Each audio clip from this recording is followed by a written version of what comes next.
Hello guys, I'm Steve. Welcome back to the channel. Welcome back to another video. If it's your first time stopping by the channel, hit that subscribe button. Trust me, you won't regret it. You're a returning subscriber. As always, guys, welcome back, and I do appreciate support. Guys, I'm going to show you something. The young lady that you see on the screen right here is a college student. Her name is Cassilia Scott, and she has a strange story that she wants to talk about, or a story that made the news. On January 27th, around midnight, she was approached by a man on a bicycle that asked for a ride. And her, feeling compassionate, I guess the guy was down on his luck, she decided to help this man. So what did she do? She opened the car trunk while having a side door open and put the man's bike in the back of her car. As she was doing this, he ran around the driver's side while she chased him, jumped in her car, dragging her, and took off in her car in an attempt to carjack this woman that was trying to help him. You can't help everybody these days. You can't. And, you know, sometimes people will come to you with a crazy sob story about how life done beat them down. And you might be feeling fortunate from some recent event where you feel good about achieving something or obtaining something, either wealth or just great adoration. And you want to pass on that happiness to somebody else. And it turns against you. You know, are all situations like this? No. But like I said, nowadays you can't help everybody. And here's proof. Take a look at her story.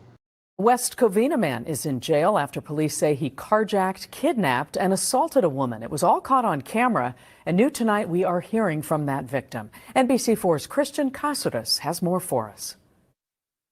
Watch as surveillance video captures the moment a man walks up to a car and tries to put his bicycle in the trunk.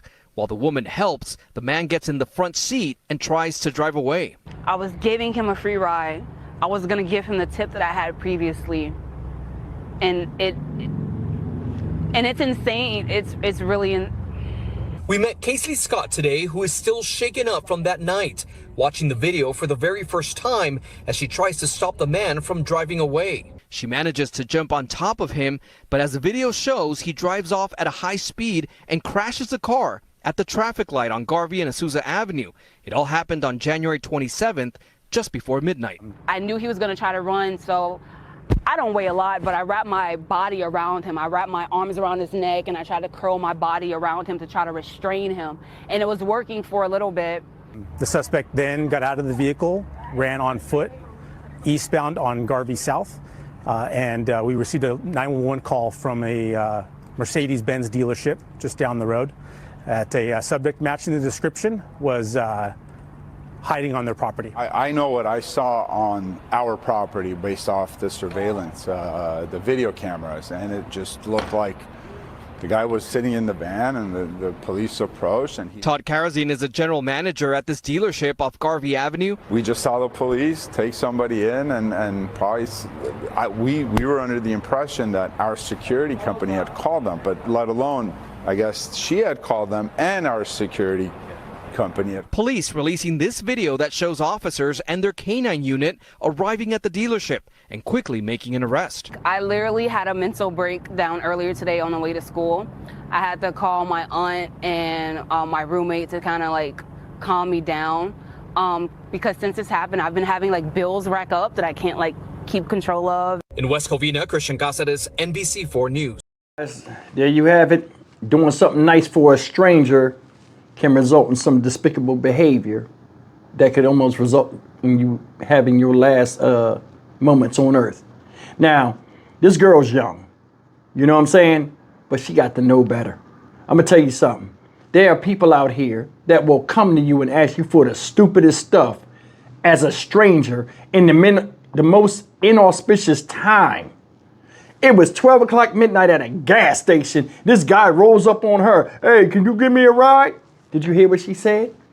I was going to give him the tip I had and everything, you know, because she thought he was down on his luck. Thank you, thank you. He goes and gets in the car, goes to put the thing in the car, help him. She not only was offering you space in her vehicle to get you to and fro, but also trunk space to house the baggage that came with you, the bicycle. And this is what you do. My in my opinion, I think he planned on taking her car from the jump. That's why he came up to her. She's small. Remember she said, I'm not the biggest person in the world. He was going to overpower her and try to take her car. That's my opinion. Now, if you noticed, the guy's name, he's 28 years old. His name is Fernando Oliva from El Monte, California. They didn't show a picture of him at the time of this thing, but I found a picture of him. This is as best I can get it. It's grainy, but this is who he is. It's crazy. You know, honestly, she's young. That car might be her parents or might be a car, her first car. You know what I'm saying? You know how you felt about your first car? That woman was going all out to keep that, fighting for hers, but she could have died. When he backed up, if she had fell out that car, it would have been over for her. You know what I'm saying? Hopefully she learns, you know, not to do that again. Ain't nothing worth your life. But I mean, come on, man. Come on. Here you 28 years old preying on somebody that's out here doing the right thing because you feel as though you can pull on the heartstrings of people that you think will fall for the bullshit. She did, and almost cost her big. Another thing I'm going to talk about in this whole situation is this.